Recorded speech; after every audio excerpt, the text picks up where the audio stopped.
My name is Duncan McMaster. I grew up in New England, New England part of the country, the northeast part of the country. And my father was an architect, my mother was a landscape architect.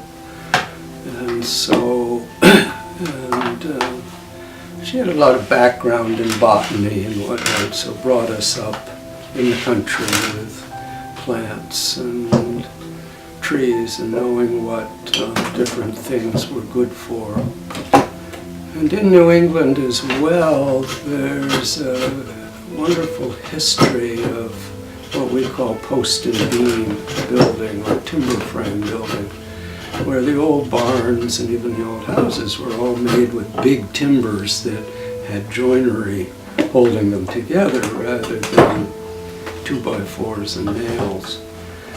And there's a sense of integrity in that kind of building that's quite wonderful.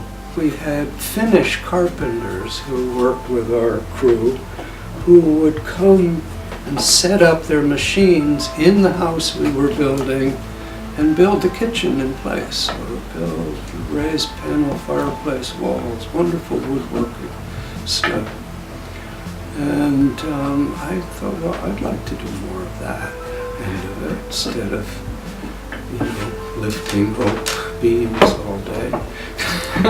Might be fun to do more of the woodworking end. So I started moving in that direction and bought some machines, some of which I still have.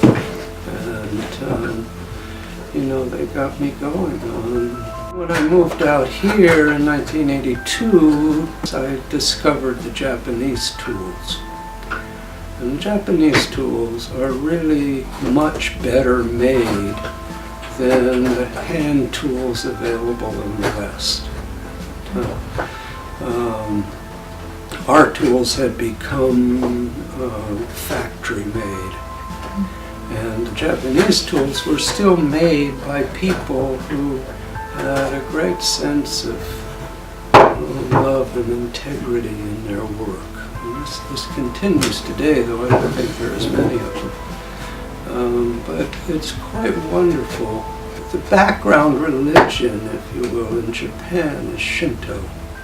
And while I don't know very much about the Shinto religion, one thing that strikes me is that in their appreciation of nature and life on the planet, everything has its own spirit, which they call kami. And so the tree has a kami, and the sun has a kami, and but if I make a plane or a hammer or a chisel, it has its own kami too. And so once you understand this, if you're making a hammer or a chisel, you've got to take it to its logical perfection, because this thing has to go out and stand on its own without you.